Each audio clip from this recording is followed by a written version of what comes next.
Bonjour à tous et toutes, c'est Padam pour vous présenter aujourd'hui encore une fois un sapin en sucette. Et aujourd'hui, je voudrais vous parler, je ne sais pas si c'est tout à fait valable, mais vous présenter la fistule d'un intestin et vis-à-vis d'un autre intestin. Enfin, vous allez comprendre. Donc, je me suis dit que si une bactérie était dans l'intestin, ce qui est chose commune, puisque l'intestin est un réservoir de bactéries conséquent, il pouvait éventuellement y avoir une production d'acide de quelque sorte que ce soit, et que cet acide pourrait éventuellement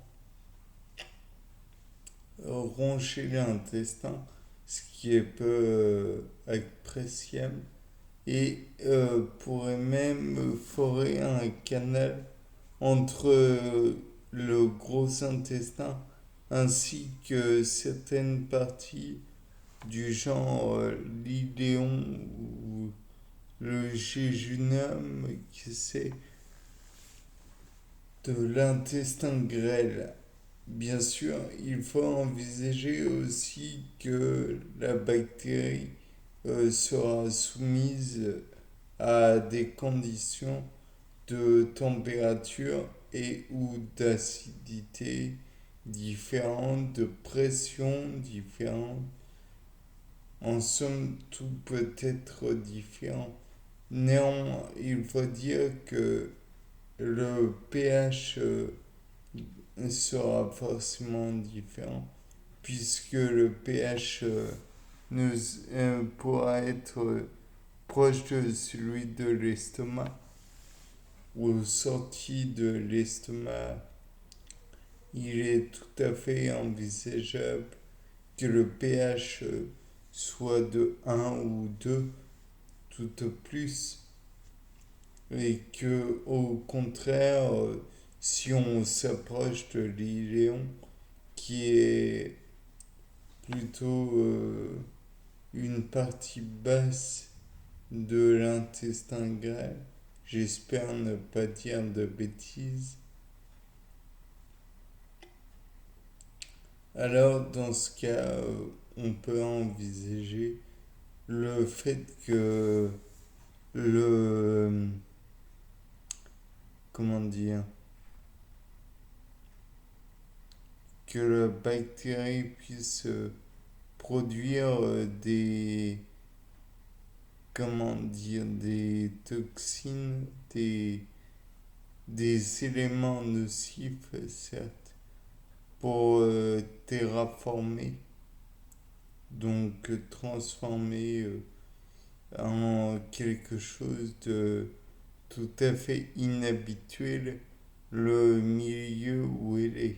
Et donc peut-être que le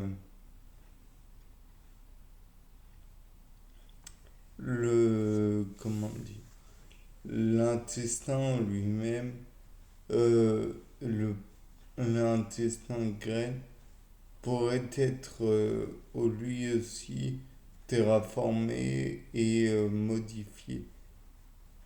Si vous vous rappelez, j'avais parlé d'occlusion intestinale.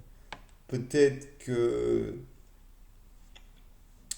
cela pourrait se produire dans le gros intestin. Peut-être que lui-même, comme pour l'estomac dont j'ai parlé précédemment aussi, se digère un petit peu tout le temps. Peut-être qu'il y a d'autres bactéries qui l'abîment, qui l'érodent. Après tout, il est tout de même soumis à des pressions il y a un pH variant. Alors, il existe tout de même iléon chez Junum et une autre partie de l'intestin. Euh, je crois que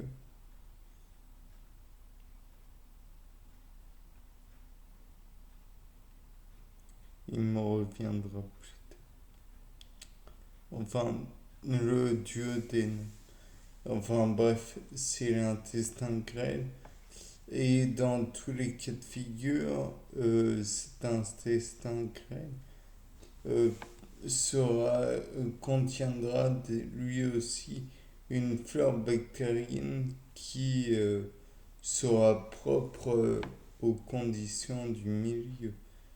Mais si venait à s'introduire dedans des bactéries exogènes, il ne serait pas étonnant de voir que ces bactéries donc terraforment le milieu, creusent des galeries, donc des fistules, qui pourraient endommager à plus long terme les parois, parois, mais pas que, les conduits, il pourrait aussi engendrer des éléments entre guillemets nocifs, peut-être des calculs, peut-être des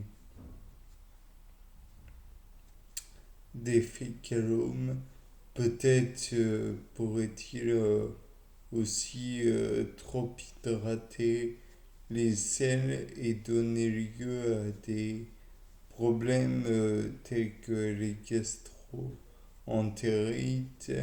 Peut-être même pourrait-elle engendrer, ça je ne sais pas si c'est possible, des dysenteries, puisque la, comment dire, la bactérie ne serait pas dans son milieu habituel et aurait envie, entre guillemets, de rejoindre le gros intestin, ce qui pourrait engendrer des selles plus ou moins liquides selon l'hydratation de ceux-ci. Peut-être que avec la contraction des muscles abdominaux transverses, elle pourrait surexciter les intestins. Peut-être que ceux-ci seraient trop contractés, seraient trop mis à mal. Peut-être aussi que, étant donné que le muscle, quand il se contracte, dégage de la chaleur, pourrait tuer une partie de la flore intestinale et donc permettre l'entrée de d'autres bactéries, voire virus, ou empêcher l'assimilation de vitamines, ou alors empêcher l'assimilation de protéines, ou empêcher le